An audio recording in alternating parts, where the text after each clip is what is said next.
Prepaid expense adjustment. Prepaid expense, two effects.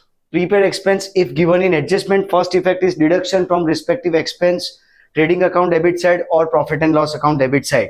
यानी कि अगर प्रीपेड एक्सपेंस हमें एडजस्टमेंट में दिया जाए तो जो भी रिस्पेक्टिव एक्सपेंस है, फॉर एग्जांपल ट्रेडिंग अकाउंट की डेबिट साइड वेजेस है, कैरेज है, तो उसमें से माइनस करेंगे. Second effect balance sheet asset side.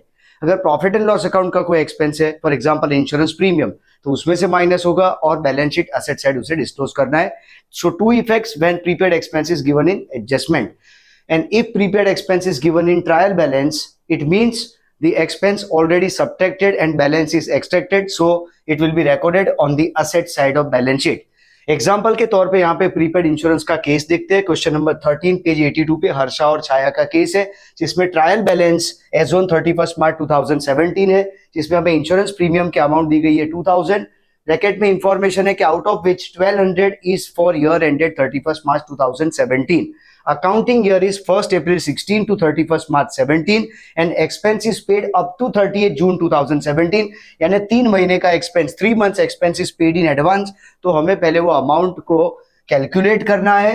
तो ब्रैकेट में यहाँ पे इंश्योरेंस प्रीमियम में 1200 रुपीज दिया गया. इसका मतलब 2000 रुपीज का जो टोटल इंश्योरेंस प्रीमियम है, it can be split into 2 parts. 800 rupees का जो इंश्योरेंस है उसमें डेट का कोई इशू नहीं है, उसकी डेट और अकाउंटिंग ईयर की डेट सेम चल रही है, 1st April to 31 March.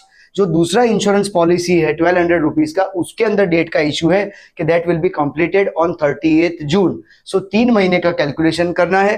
12 months के लिए 1200 रुपीज है, तो 3 मंथ के लिए कैलकुलेट करेंगे क्रॉस मल्टीप्लीकेशन से. तो 300 rupees is insurance premium paid in advance, means it is paid for next year. उसके लिए ट्रीटमेंट इस तरह से होगा कि प्रॉफिट एंड लॉस अकाउंट की डेबिट साइड पे insurance premium 2000 minus prepaid 300 rupees, so outer column 1700, and second effect balance sheet asset side prepaid insurance 300. now by chance अगर क्वेश्चन में हमें ये अमाउंट अलग से नहीं दिया गया है तो 2000 रुपीज पे पूरा कैलकुलेशन करना है, क्योंकि तब कंडीशन ये होगी कि एक ही इंश्योरेंस पॉलिसी और उसी के ऊपर ये कैलकुलेशन करना है.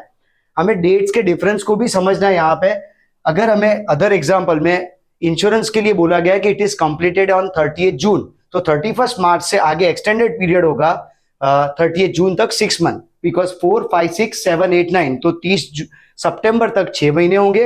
अगर इंश्योरेंस कंप्लीट हो रहा है 1 नवंबर, तो नवंबर को नहीं गिनना है, हमें अक्टूबर तक का कैलकुलेशन करना है, जिसके लिए टाइम ड्यूरेशन होगा 7 मंथ.